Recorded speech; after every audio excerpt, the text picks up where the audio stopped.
คงถาวรหรือมีอาชีพที่มั่นคงจังซี่ก็เป็นเรื่องของโลกไปเรื่องของความจริงคือบ่มีดอกความมั่นคงความสิยั่งยั่งยืนบ่มีเรื่องของโลกก็คือการแสวงหาให้ได้หาให้เป็นส่วนเรื่องของธรรมคือการละออกคือเห็นตามความเป็นจริงบ่มีความมั่นคงบ่มีอีหยังจักอย่างที่มั่นคงที่ยังแท้บ่มีแต่สุขทิ้งทุกอย่างหาความจีรังยั่งยืนบ่ได้บ่มีอีหยังจักอย่างที่มั่นคงเรื่องของคนที่สิเห็นตามความเป็นจริงได้เห็นหยังเห็นอนิจจังความบ่มั่นคงเห็นอนัตตาคือความสูญหายไปความบ่มีนี่คือเรื่องของคนที่ออกจากธรรมบ่ว่าฝ่ายเลวบ่ว่าฝ่ายดีเฮาต้องอยู่เหนือทั้งเลวทั้งดีนั่นแหละทั้งผิดทั้งถูกทั้งบุญทั้งบาปอยู่เหนือนั่นแหละบ่ให้ยึดหยังจักอย่างสิ่งทั้งหลายทั้งปวงบุคคลสัตว์สิ่งของผ่านเข้ามาทั้งตาหูจมูกลิ้นกายผ่านเข้ามาแล้วก็ผ่านไปแต่เฮาบ่เก็บไว้เฮาก็บ่ได้ทุกข์กับมันเฮาก็บ่ได้แบกกับมันมีแต่สิ่งใดสิ่งหนึ่งเกิดขึ้นเป็นธรรมดากระทบรู้สึกทางกายแล้วก็แค่ผ่านไปบ่เก็บเอาหยังไว้จักอย่างเรื่องว่าโดยสิออกจากโลกธรรมทั้งเบิดนี่ก็ต้องเห็นตามความเป็นจริงว่าบ่มีอีหยังมั่นคงมีแต่อนิจจังบ่เที่ยงแท้แน่นอนจักอย่างความเที่ยงแท้แน่นอนที่สุดก็คือความบ่เที่ยงแท้แน่นอนหาความมั่นคงบ่ได้จักอย่างรูปรสกลิ่นเสียงเห็นโดยตาสัมผัสโดยตาหูกับเสียงจมูกกับกลิ่นลิ้นกับรสกายกับเพียงสัมผัสอ่อนนุ่มแข็งร้อนและหนาวมีแต่ผ่านทั้งเบิดผ่านไปบ่จำไว้บ่จดไว้บ่บันทึกหยังใดๆทั้งสิ้นนี่คือการรู้อยู่ในปัจจุบันอดีตเฮาผ่านมาแล้วคือเฮาเวียนว่ายตายเกิดเพราะว่าความอยากได้อยากมีอยากเป็นเฮาจึงจดจำสัญญาความรู้สึกบันทึกเอาไว้ลืมบ่เป็นละบ่เป็นเพราะว่าบ่เห็นตามความเป็นจริงเมื่อถ้าเฮาบ่เห็นความจริงถ้าเฮาบ่เห็นสัจจะอนิจจังทุกขังอนัตตาสัจจะเกิดดับ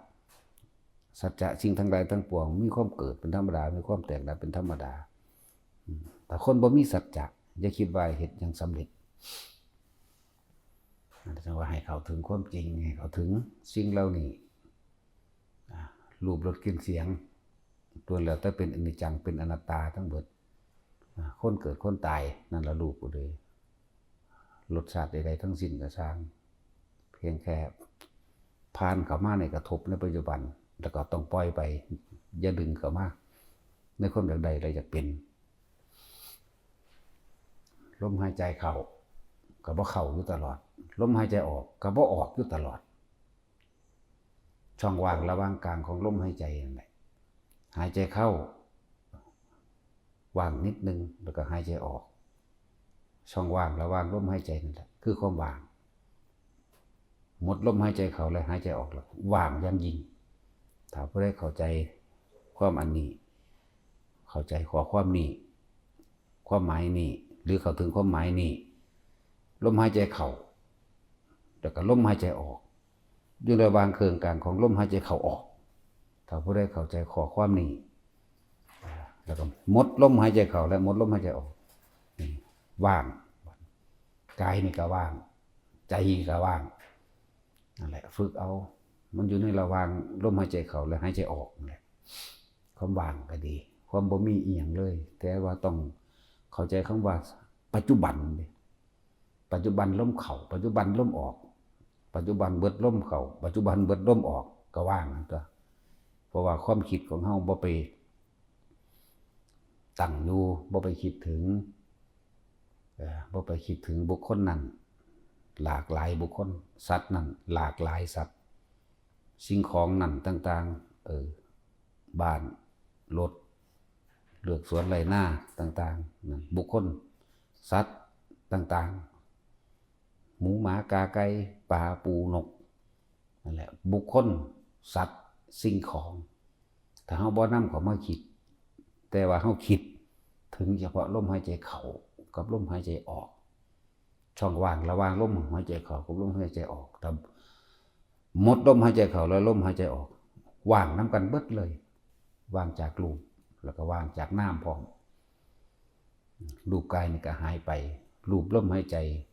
หรือความรู้สึกทางลมหายใจอันเกิดจากรูปกายกระทบนี่ก็หายไปจิตบ่คิดบ่นึกบ่ไปนึกถึงใดๆทั้งสิ้นจึงเพิ่นจึงเอิ้นว่าจิตไม่มีที่ตั้งพบอันเป็นดังพื้นนาก็ว่าบ่มีที่รองรับความรู้สึกอันจิตไม่มีที่ตั้งใดก็ว่างไปเลยtáเอิ้นว่าว่างก็ว่างเอิ้นว่านิพพานก็เอิ้นสิเอิ้นว่าจังได๋ก็ช่างมันเถอะมันบ่มีชื่อถ้าถึงจุดนั้นแล้วไม่มีชื่อปราศจากนามปราศจากรูปไม่มีอะไรเลยแหละผู้ใดเข้าถึงตรงนี้แหละก็สิรู้เอาเองได้แต่อุปมาอุปไมยให้ฟังเท่านั้นแหละแต่ว่าการดำเนินชีวิตการดำรงชีวิตก็อย่างว่าภาษาหากินซ้ำตายสัตว์หากินซ้ำตายคนหากินซ้ำตายเทวดาเกิดไปหากินซ้ำตายทุกสิ่งทุกอย่างหากินซ้ำตายบ่มีอีหยังกี่ลังอีกยืนจักอย่างดอกมีแล้วคิดว่าสิมันเที่ยงแท้แน่นอนมั่นคงบ้านก็บ่มั่นคงแผ่นดินก็บ่มั่นคงดินฟ้าอากาศดินไม่มั่นคงน้ำไม่มั่นคงลมไม่มั่นคงไฟไม่มั่นคงมีแต่สิ่งใดสิ่งหนึ่งเกิดขึ้นมาผ่านกระทบเฮาเองเฮาปล่อยคือบ่คิดถึงอดีตอยากเป็นแบบนั้นอยากเป็นแบบนี้อยากได้แบบนั้นอยากได้แบบนี้นะแต่พอคิดถึงอดีตแล้วมันก็เหลือแต่ปัจจุบันกับลมเข้าออกเนี่ยหมดจากลมเข้าออกว่างไปเบิดเลยบัดนะทุกคนฝึกได้แต่ฝึกอยู่กับตนเองอย่าหนีออกจากกายลมหายใจนั่นแหละที่เพิ่นเอาเป็นมาเพิ่นเอาเป็นสมมุติอันนึงว่าลมหายใจก็ยังบ่แม่นลมหายใจเป็นแค่ความรู้สึกที่กระทบในโพรงจมูกเข้าโพรงจมูกออกโพรงจมูกเข้าโพรงจมูกออกในช่องว่างระหว่างโพรงจมูกเข้าออกนั่นแหละอยู่ในนี่แหละจึงบอกว่านิพพานก็อยู่ในหูดังพระอรหันต์ก็อยู่ในหูดังนั่นแหละทุกสรรพสิ่งก็อยู่ในหูดังนั่นแหละถ้าผู้ใดร่วมอยู่ในลมหายใจเข้าออกในแค่ความรู้สึกทางกายลมเข้าออกเลยความว่างก็อยู่ระหว่างกายอยู่ระหว่างลมหายใจเข้าออกหมดลมหายใจเข้าออกร่างกายนี่ก็ว่างคือกันบ่มีตายบ่ง่ายตายบ่มีรูปบ่มีนามบ่มีสัตว์บ่มีบุคคลบ่มีสิ่งของบ่มีดินบ่มีดินบ่มีน้ำบ่มีลมบ่มีไฟบ่มีอีหยังเลยนั่นแหละทุกคนฝึกได้ในลมหายใจเฮาง่ายๆการใช้ชีวิตก็ว่าอันใดที่มันเป็นประโยชน์ก็เฮ็ดไปอยู่ความมันบ่มีเวลาไปคิดดอกถ้าเฮาคิดถึงลมหายใจเขาออกมันบ่มีเวลาไปคิดจะไปทำลายเบียดเบียนให้ผู้ใดผู้หนึ่งเสียชีวิตทรัพย์สินหรอกบ่มีแน่นอนถ้าทุกคนอยู่แค่ลมหายใจเขาออกนี่ความรู้สึกในกายอันนี้เนี่ยเรียกว่าจิตหนึ่งรู้อยู่อย่างนี้ออกจากเรื่องกายเวทนาจิตเวทนากายร่วมกันอยู่ในนี้ความคิดไหมบ่ออกไปไหมเขาบอกไปคิดถึงสัญญาเก่าๆไหมความรู้สึกเก่าๆเรื่องราวเก่าๆนั่นแหละคนว่ากรรมเก่ากรรมเก่าสิ่งที่เราเฮ็ดไว้แล้วบันทึกไว้ถ้าเฮาอยู่กับลมหายใจมันบ่มีเวลาไปคิดถึงดอกมันแล้วมันก็บ่ไปตีไปปนไปจี้ไปข่าวผู้ใดอีกรู้ด้วยปัจจุบัน อันใดเป็นประโยชน์ได้ก็เฮ็ดไปอันใดบ่เป็นก็บ่เฮ็ดตายในท่ามกลางระหว่างลมหายใจเขาออกบดลมหายใจเขาออกดับเบิดดับเบิดเลยนั่นแหละว่างเป็นสั้นแหละทุกคนฝึกได้เฮ็ดไปเฮ็ดจังใดพวกเฮาก็ตายอยู่แล้วบ่เหลือจักคนจักสัตว์บ่เหลือเลยนั่นแหละเพิ่นพุทธเจ้าเพิ่นถึงมารวบคำสอนรวมทั้งเบิดไว้ให้พวกเฮาเข้าใจง่ายๆสิ่งทั้งหลายทั้งปวงเนี่ยมีความเกิดเป็นธรรมดามีความดับเป็นธรรมดาอันเราไม่ควรเข้าไปยึดมั่นถือมั่นนี่นี่แต่ปล่อยผ่านทั้งนั้นเด้คนร้อยคนพันคนล้านคนก็ผ่านเบิดรูปรสกลิ่นเสียงทั้งหลายนับประมาณบ่ได้ปล่อยผ่านเบิดถ้าเฮามีสติระลึกรู้อยู่กับลมเข้าออกเฮาก็มีความรู้สึกอยู่ในกายเฮาเองจิตในจิตก็แปลว่าสังเกตความคิดให้มันอยู่ในลมหายใจนี่แหละบ่ได้ไปคิดให้มันไปถึงผู้ใหม่ดอกมันอยู่ในลมหายใจมันอยู่ความรู้สึกในกายลมหายใจเข้าออกนิ่มน่วงไปตามร่างกายอาการวิติต่างๆก็บูบๆบ้าๆไปของมันเกิดอีหยังขึ้นก็สร้างถ้ามันเผลอเมื่อไหร่ให้กลับขึ้นมาหาลมหายใจเมื่อนั้น